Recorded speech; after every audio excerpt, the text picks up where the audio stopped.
Hello, I'm in a duel to the death against my previous card game, Strike Out, and my rubber duck lamp, George. Now, the thing about these guys is that they're out for blood and they want to kill me. So obviously the only way to deal with the situation is to shoot them first. So let's learn how to play Showdown at Triple Sunset. So first and foremost, you're going to need to print out the PDF a few times, get the correct amount of cards and such. And once you do, what you're going to do is you're going to set up the first round. How you're going to do that is you're going to deal one of these hit cards to each of the players. Now, these are green for some reason, but my printer is colorblind, and you'll notice that a lot of the colors are missing or different. So don't worry, you're not colorblind, my printer is.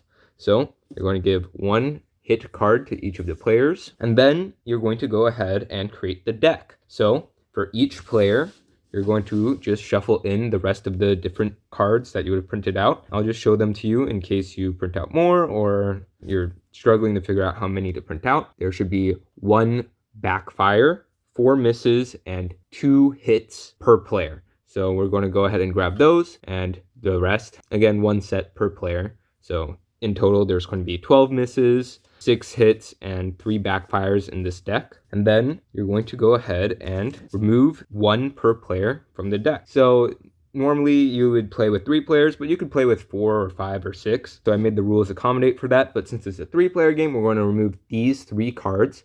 That's 2 misses and a hit. Everyone would know that, and they can sort of deduce, oh, okay, there's 1 less hit, so the odds are a little bit less, or there's 2 less misses, this happens, or maybe there's not a backfire anymore, things of that nature. And then you're going to go ahead and deal 3 cards face up to each player. So something like this, you go around, and now each player should have 4 face up cards, including their starting hit.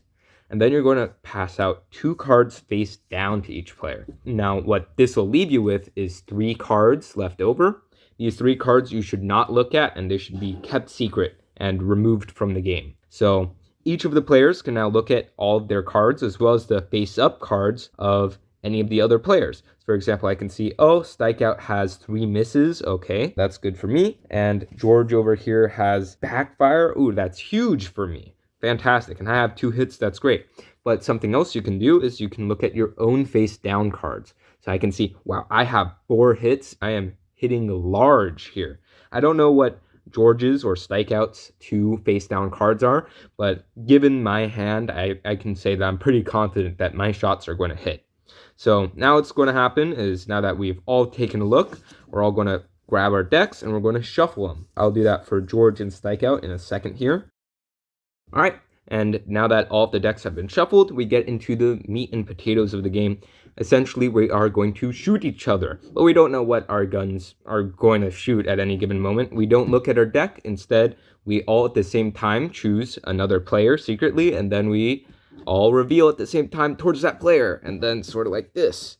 So let's say I tried to shoot George.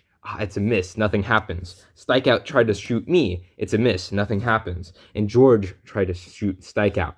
It's a miss, nothing happens. So we go again. Maybe this time, me and Strikeout at the same time will go after George, and George will go after me.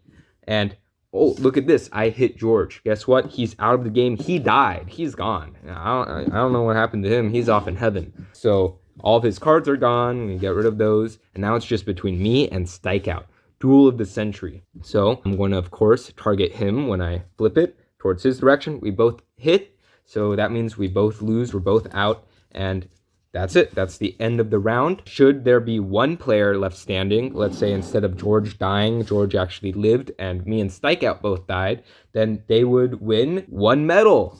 Congrats, George. George with 1 medal is 1 step closer to winning, and the goal is to have 2 wins. So if you're the last person standing twice, you win the game. Now, we didn't actually see it, but if you were to, let's say, shoot a backfire, kabang, then instead of the person you targeted getting shot, it would be you who gets shot, and you would be eliminated from the round. Now, when you target another player, the way you would do it is you would just simply take your card face down, you don't know what it is, and you would just flip it in their direction and be like, I'm going to backfire you, shoot, that kills me. And that's pretty much how the game works. Now, there is a slight variant you can do, where each player has, their deck of 6 cards. And instead of shooting at the same time where each person just picks someone else and reveals a card at them, instead you take turns, starting with the person who has maybe the least hits or something like that. Can determine how you would like to do it, but whoever has the least face-up hits is probably the easiest way. Essentially, you take turns. So let's say I had the least face-up hits, then I will say, George had a lot of hits, but he also had a backfire. Maybe I'll target Strikeout, and then I'll flip a card at Strikeout. And it's a hit. Now they're eliminated from the game. And now it's George's turn, and George's gets to choose who to hit. And obviously it's me.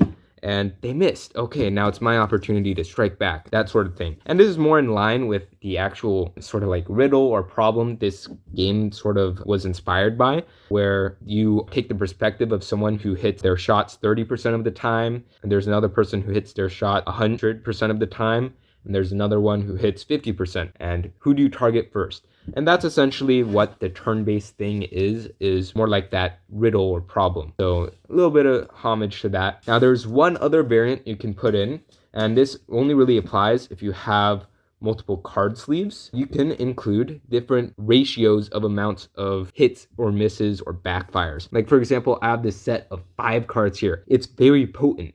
3 hits, only 1 miss, but it also has a backfire, which means that if you have one of these blue cards, it's going to be a lot more possibly useful than one of these more yellow cards. But you don't know, like there's a high risk it could be a backfire or something like that. And if it's on top of your deck, you shuffled it, and now it's on top, and now you're deciding who to target. You're like, oh, I have a really good shot, and I know that George over here has some really good cards. I'm going to try and get this to hit them, and hopefully it is. Yeah, let's go, because it has higher odds. And you can do something like that if you would like, just another variation you can tack on. But yeah, that's pretty much Showdown at Triple Sunset. So you can download the PDF for free at my store, GlamiGames.com. And if you could please, maybe purchase something else on the way there. And also I have a Kickstarter happening right about now. I'll have that link in the description below too, for Eternal. And if this game gets enough likes, I guess, if enough people want it to, then I can try making it into an actual game and not just a printable PDF with some really okay looking card arts. They look fine, I think. But yeah, anyways, thanks for watching.